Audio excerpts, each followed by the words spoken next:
I stood at her bedroom door, watching Emma slide my limited edition phone case onto her device like it had always belonged to her. She didn't ask. She never asked.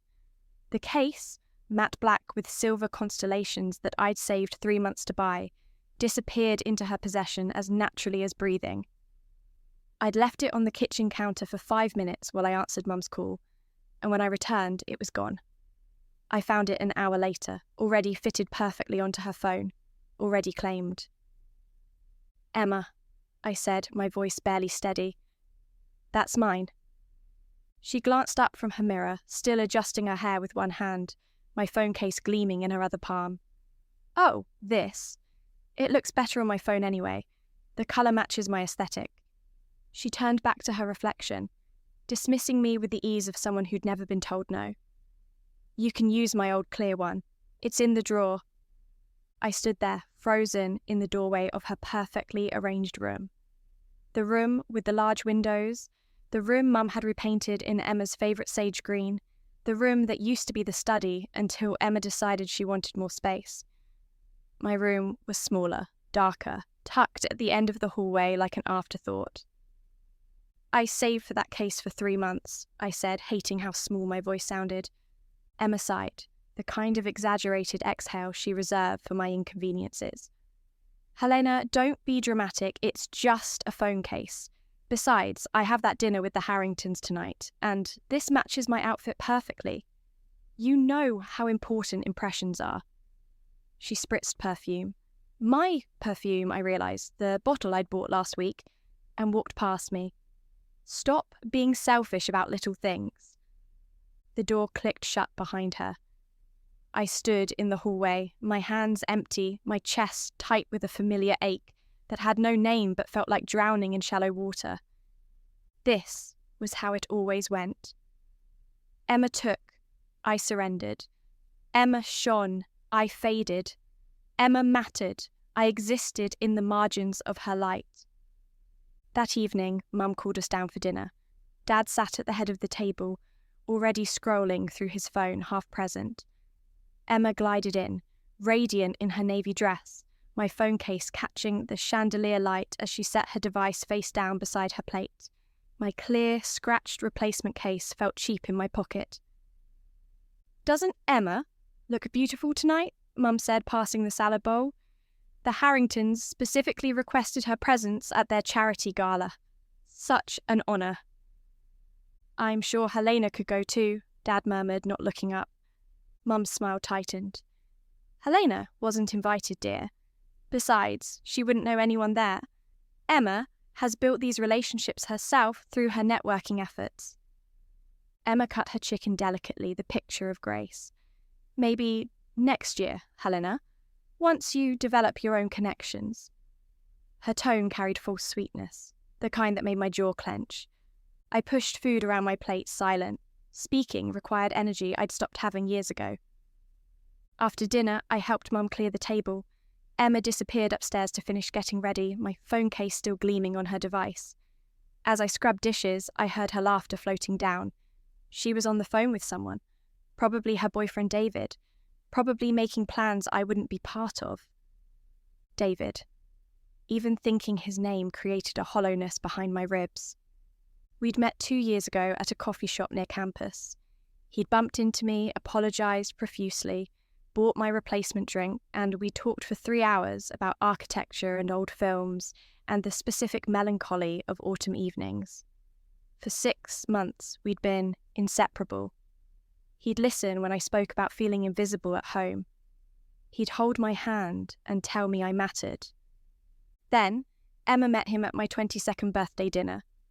Within 3 months, I'd watched them grow closer through casual group hangouts that Emma orchestrated. Within 6 months, David started cancelling our plans to help Emma with her urgent projects. Within 8 months, he sat me down at that same coffee shop and explained that he and Emma had developed a connection he couldn't ignore. "You understand, right?" he'd said, his eyes genuinely believing I would. "Emma and I just fit. She's so vibrant, so full of life. You're wonderful, Helena, but you're so quiet. Sometimes I felt like I was dating a ghost. I'd nodded. I'd even smiled. I'd told him I understood, that I wanted him to be happy, that Emma was lucky to have him. I'd said all the right things while something essential inside me calcified into stone. That was 8 months ago. They were still together, still radiant, still perfect, and I was still the ghost. The water ran cold over my hands. I realised I'd been standing there, motionless, for several minutes. Mum had already left the kitchen. The house felt enormous and empty around me. I dried my hands and climbed the stairs to my small room. Through Emma's door, I could hear her on the phone. "Absolutely perfect, darling. Yes, the phone case really pulls the whole look together. You have such good taste. You picked it, remember?" She was telling David I'd chosen the case for her. She was rewriting even this small theft into evidence of her thoughtfulness, her aesthetic brilliance. I closed my door and sat on my bed in the darkness.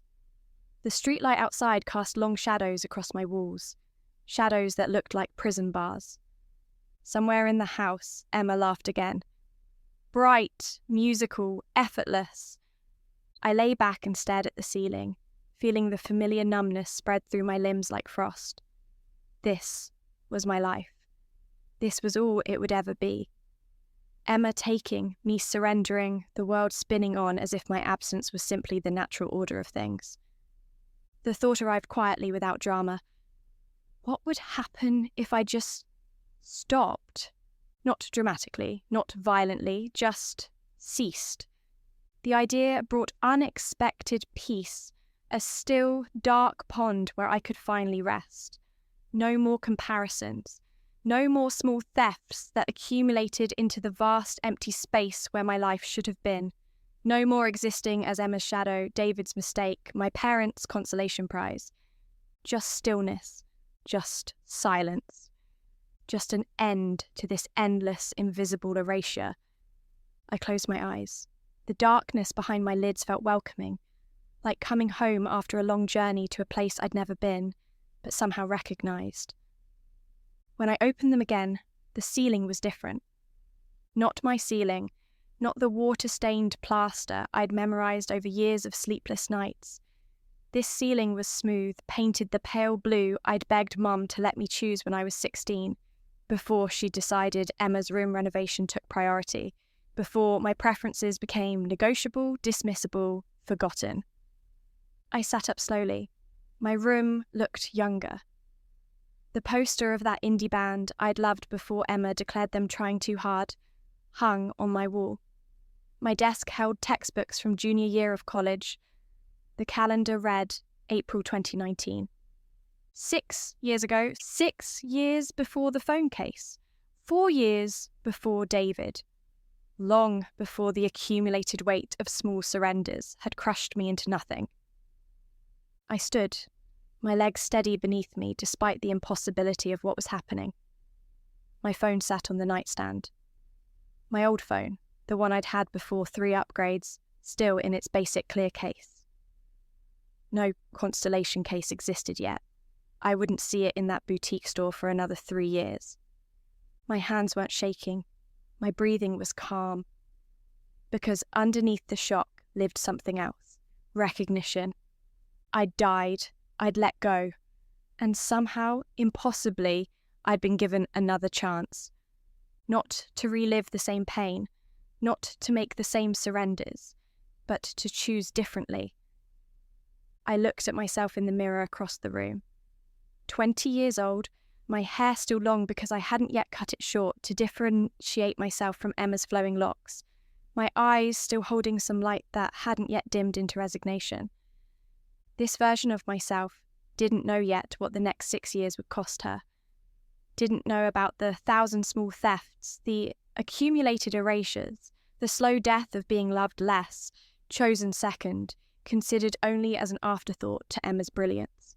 But I knew. And I would never forget. I dressed carefully that morning, choosing clothes I remembered Emma later criticising, until I'd stopped wearing them. A green sweater she'd claimed made me look washed out. Jeans she'd said were unflattering. I looked at myself in the mirror and saw someone who existed independent of her opinions. Breakfast was familiar and strange at once. Dad reading the newspaper, Mum preparing Emma's favourite omelette, Emma gliding in last, expecting the world to arrange itself around her schedule. "Helena, pour your sister some orange juice," Mum said absently.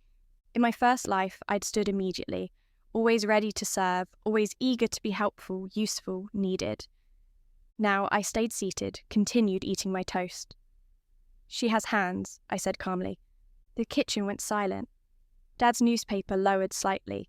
Mum's spatula paused mid-flip. Emma stared at me like I'd spoken in an alien language. "Excuse me?" Emma said, her voice carrying that edge that usually made me retreat. I looked at her directly, my expression neutral. "I said you have hands. The orange juice is on the table. You can pour it yourself." Mum's mouth opened and closed. "Helena, that's very rude."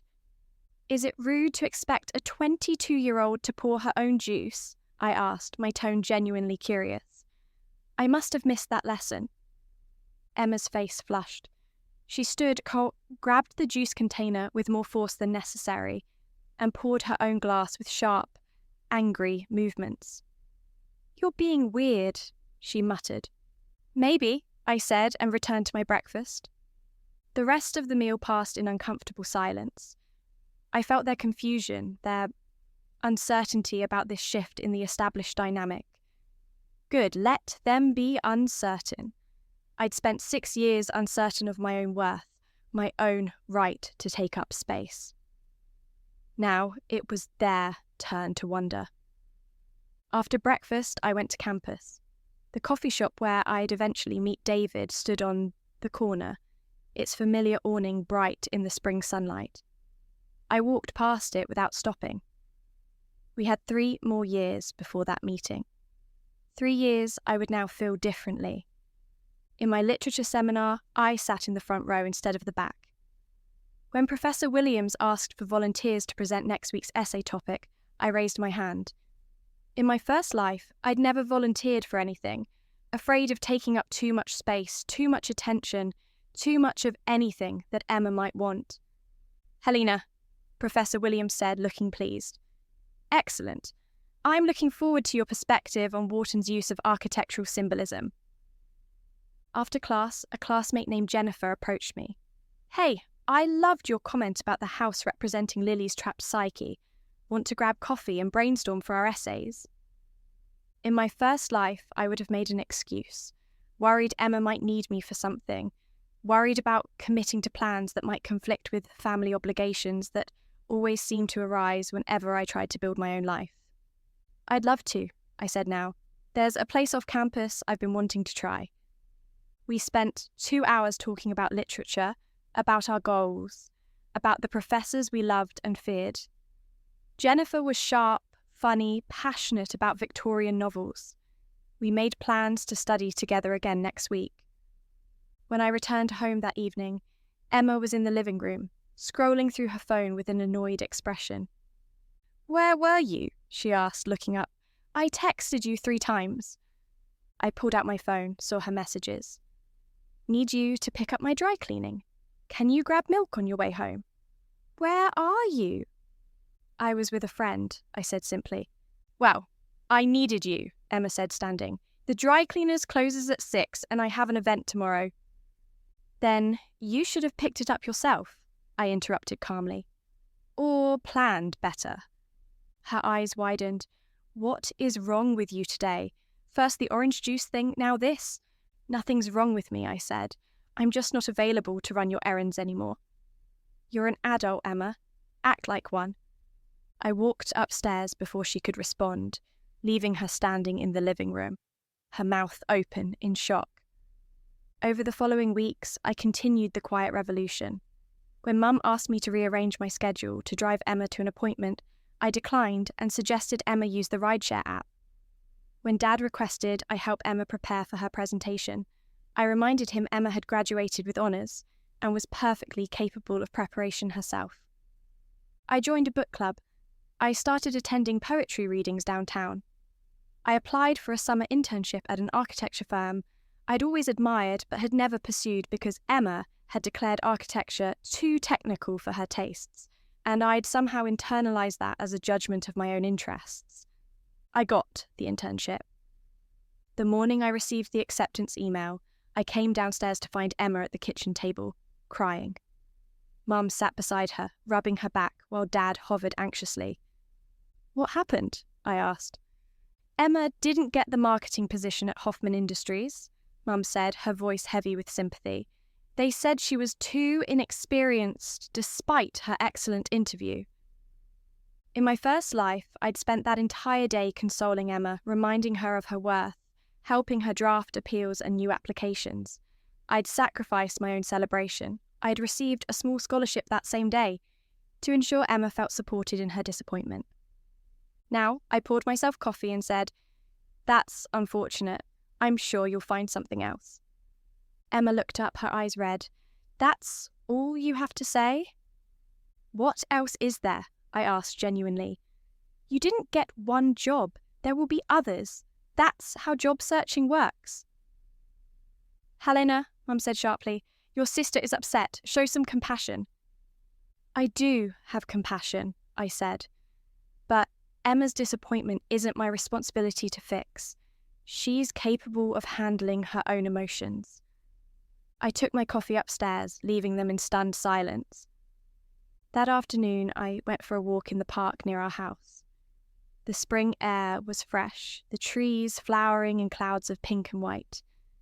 I sat on a bench and watched families play, couples walk hand in hand, individuals reading on blankets in the sun.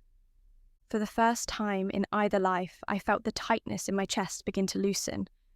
Not because anything external had changed. My family was still confused and resistant, Emma still resentful, the patterns of our lives still wanting to reassert themselves. But because I'd changed, I'd drawn boundaries, I'd claimed space, I'd said no, and I was still here, still breathing, still whole. The world hadn't ended when I'd stopped making myself small. 3 years passed. I graduated with distinction in architectural studies. My portfolio caught the attention of a prestigious firm in the city, and they offered me a junior designer position. I moved into a small apartment downtown, 20 minutes from my parents' house, but emotionally miles away from the dynamics that had once defined me. Emma had found success too, in her own way. She'd landed a position at a smaller marketing firm, built a decent portfolio, started dating someone from her office. We saw each other at family dinners, polite and distant, like acquaintances who'd once lived in the same house. Mum still sometimes asked me to be more understanding of Emma's needs. Dad's still occasionally suggested I should help my sister out more. But these requests came less frequently now, and I declined them with the same calm consistency I'd maintained for 3 years. Then came the day I'd been unconsciously preparing for. I stopped at a boutique near my office during lunch, browsing for a birthday gift for Jennifer. The store was small, carefully curated, filled with unique items you couldn't find in chain stores. And there, on a display near the counter, was the phone case. Matte black with silver constellations arranged in accurate astronomical patterns. Orion, Cassiopeia, Ursa Major. Beautiful, distinctive. Exactly the case I'd saved 3 months to buy in my first life. The case Emma had taken without asking. The case that had been the final small weight that broke me. My hand reached for it automatically, then paused. In my first life, I'd bought this case, loved it briefly, lost it to Emma's casual theft, and never mentioned it again. The loss had seemed too small to fight about, even as it represented everything else I'd lost. My voice, my boundaries, my right to keep anything that was mine. Now, I stood in the same store, 3 years into my second chance, holding that same case in my hands. And I made a different choice. I set it back on the display and walked away. Not because I didn't want it, not because I was afraid Emma would take it again, but because I didn't need it anymore. That case had represented wanting to be seen, wanting something beautiful that was mine, wanting to matter enough to keep what I loved. I already had those things now. I'd built them through 3 years of quiet refusal, consistent boundaries, and the revolutionary act of treating myself like someone who deserved respect. I didn't need a phone case to prove my worth. I didn't need any object to validate my existence. I left the store and returned to my office, where my current phone sat in a simple leather case I'd chosen because I genuinely liked it, not because I thought others might. That evening, I met Jennifer and our friend Marcus, not the Marcus I'd been told to avoid in the template, but a different Marcus we'd met through the book club, who worked in software design and made terrible puns about code, for dinner at our favourite Vietnamese restaurant. "You seem lighter lately," Jennifer observed, twirling noodles around her fork. "Like something's shifted." I considered her words. "I let go of something," I said finally, something I'd been carrying without realising how heavy it was. "Sounds profound," Marcus said. "Are we talking literal or metaphorical weight? Because I just started this new diet." Jennifer threw a napkin at him and we all laughed. This was my life now. These people who chose me, this work I loved, this city I'd claimed as mine. Not the shadow version of existence I'd endured before, defined by Emma's light and my own erasure. The following Sunday, I went to my parents' house for monthly dinner. Emma arrived late, flustered, apologising profusely. She'd been shopping, she explained, lost track of time, got caught up looking at accessories. "I almost bought this gorgeous phone case," she said, pulling out her device, still in its basic clear case. "But it was expensive, maybe for my birthday." Mum smiled. "What did it look like?" "Black with silver constellations. Really unique. Very me." I took a sip of water, my expression neutral. "Sounds nice," I said. "You should get it for her, Helena," Mum suggested, "for her birthday next month, since you have that good job now." In my first life, I would have agreed immediately, eager to please, desperate to be the thoughtful sister, even as Emma had never returned the consideration. "I already have a gift in mind," I said calmly, "something I think she'll genuinely appreciate." Emma looked at me curiously, but said nothing. The conversation moved on. Dad asked about my latest project, a renovation of a historic building downtown that was actually going to be featured in the local architecture magazine. Mum asked if I was seeing anyone, her tone carrying that specific weight of maternal concern about my perpetually single status. "I'm content as I am," I said simply. "But don't you want to settle down, find someone nice?" Mum pressed. "Maybe, eventually," I said, "but I'm not looking to fill a void. I'm complete on my own." Emma's boyfriend, his name was Robert, and he was kind, steady, utterly different from David, squeezed her hand and smiled. "That's actually really healthy," he said. "Too many people jump into relationships because they can't stand being alone." Emma looked slightly uncomfortable, though I couldn't tell why. After dinner, as I helped clear the table, because I wanted to, not because I was expected to, Emma followed me into the kitchen. "Can I ask you something?" she said quietly. I rinsed a plate, waiting. "What happened to you?" Emma's voice carried genuine confusion. 3 years ago, you just changed. You became different, distant." I dried my hands and turned to face her. "I didn't become different," I said. "I became myself. There's a distinction." "But you used to be so helpful, so accommodating." "I used to be so erasable," I corrected gently, "so willing to disappear to make space for you. That wasn't kindness, Emma. That was self-destruction." She blinked, processing. "I never asked you to disappear."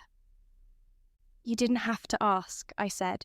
"You just took, and I just gave, until there was nothing left of me to give." "I don't understand," she said, and I could see she genuinely didn't. That was perhaps the saddest part. Emma had never even noticed. My erasure had been so complete, so normalised that she'd never questioned it. I'd been the supporting character in her story for so long that my sudden insistence on being the protagonist of my own life seemed like a bewildering personality change rather than a reclamation of self. I know. You don't, I said without rancour. And that's okay. You don't need to understand. I just needed to change. I returned to the dining room, leaving her standing in the kitchen with her confusion. Emma's birthday arrived in May. True to my word, I'd bought her a gift, a beautiful leather journal from a local artisan, engraved with her initials. Thoughtful, personal, but not the phone case she'd mentioned wanting. At her birthday dinner, at a nice restaurant, not the house, because Emma's celebrations were always events, she opened my gift last. "This is gorgeous," she said, running her fingers over the leather. "Really gorgeous. Thank you, Helena." "You're welcome," I said simply. Mum looked slightly disappointed. "I thought you might get her that phone case she wanted," she murmured to me. "She can buy that herself," I replied quietly. "She's employed." Later that evening, after cake and champagne, I was getting ready to leave when Emma approached me in the restaurant's lobby. "I bought it," she said. "Bought what?" "The phone case. This afternoon before dinner. I used my birthday money from Grandma." She pulled out her phone, now housed in the matte black constellation case. It looked exactly as I remembered. Beautiful, distinctive, perfectly her aesthetic. "It looks nice," I said genuinely. "I kept thinking about what you said, about buying things for myself, about being an adult."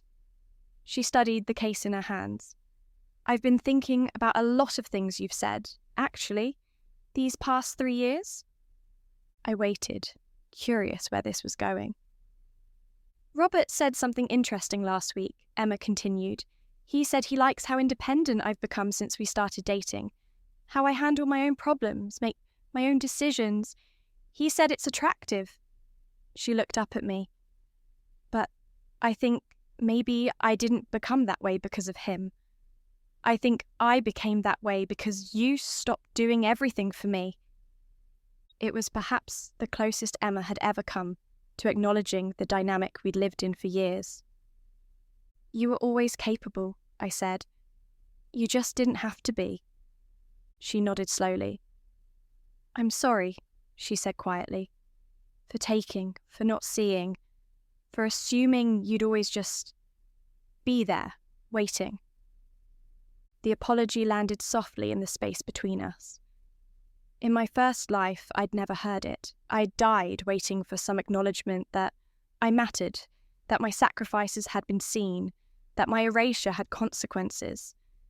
Now here it was, offered freely, sincerely, 3 years after I'd stopped needing it. "Thank you," I said. "I appreciate that." We stood in the lobby, two sisters who'd lived parallel lives that had never quite intersected, now finally seeing each other clearly. "Are we okay?" Emma asked. I considered the question. Were we okay? We weren't the sisters we'd been. I wasn't the accommodating shadow. She wasn't the gleaming sun. But we weren't enemies either. We were just two separate people, learning to exist independently, discovering what relationship might be possible without the old toxic patterns. "We're figuring it out," I said. "That's enough for now." Emma smiled, relieved. "Okay, that's good. That's enough." I left the restaurant and walked to the parking garage where I'd left my car. The evening was warm, the city lights beginning to glow as dusk settled in. My phone buzzed. Jennifer asking if I wanted to catch a late movie. Marcus chiming in that he'd already bought tickets, assuming I'd say yes. I smiled and texted back my confirmation. As I drove home through the city streets, I thought about the phone case now on Emma's device, the case that in another life had been the symbol of my final complete erasure, the last small theft that broke me. In that life, I'd never told anyone it was mine first. I'd let Emma claim it, rewrite its history, turn my choice into her aesthetic brilliance. I died with that silent surrender, with all the accumulated silent surrenders of a life spent disappearing. In this life, I'd never bought it at all. I'd walked away from it, from the need for it, from the entire weight of wanting to be seen, through objects I could barely hold on to. Emma had bought it for herself, with her own money, on her own birthday, through her own choice. It was hers in a way it could never have been when she'd simply taken it from my possession. And I had nothing to reclaim, nothing to resent. No quiet theft, eating away at my peace. The phone case existed in her life and not in mine, and that was exactly as it should be. When I reached my apartment, I set my phone, in its simple leather case I'd chosen freely, kept freely, loved freely, on the kitchen counter and poured myself a glass of wine. Through my window, the city glowed. Somewhere out there, Jennifer and Marcus were heading to the theatre. My architectural plans for the historic building renovation sat on my desk, ready for tomorrow's presentation. My calendar held a book club meeting on Thursday, a coffee date with a colleague on Saturday, a life full of choices I'd made for myself. I raised my glass to the window, to the city, to the version of myself who'd let go so completely she'd been given a second chance, to all of the small things I'd stopped surrendering, to all the boundaries I'd drawn in quiet, consistent resistance, to the revolutionary act of becoming someone who couldn't be erased. I drank slowly, tasting peace. Not the peace of victory over Emma, or revenge against my family, or vindication for all of the years I'd been overlooked. Those narrative satisfactions belonged to a different kind of story. This peace was simpler, deeper, more essential, the peace of a self reclaimed, a life rebuilt, a woman who'd learned she could say no and still be loved, or, more importantly, that she could say no and still love herself, whether others followed or not. The phone case had never been about the phone case. It had been about permission, to want, to keep, to matter, to take up space in my own life. I'd thought I needed to reclaim it, to take it back, to make Emma see what she'd stolen. But I'd learned something better. I needed to stop waiting for anyone to give me permission to exist. I finished my wine as the city lights deepened into full night. Tomorrow I'd wake up in this life I'd built, this existence I'd chosen, this self I'd reclaimed, one quiet no at a time. And somewhere across town, Emma would wake up with her constellation phone case, beautiful and freely bought, carrying no weight of theft or resentment. We were both better for the distance I'd created, both freer for the boundaries I'd drawn, both more whole for the life I'd refused to keep sacrificing. I'd died once from disappearing. I'd been reborn into the radical act of staying visible. And I'd never told anyone about the phone case because there was nothing to tell. No theft, no confrontation, no dramatic reclamation. Just a woman who'd learned she was allowed to walk away from what no longer served her, even if that thing was beautiful. Especially if that thing was beautiful. The wine glass emptied. The city hummed beyond my window. I turned off the lights and went to bed in the peaceful darkness. A darkness that held no drowning, no erasure, no desperate wish for an ending. Just the quiet rest of someone who'd found her way home to herself and planned to stay there.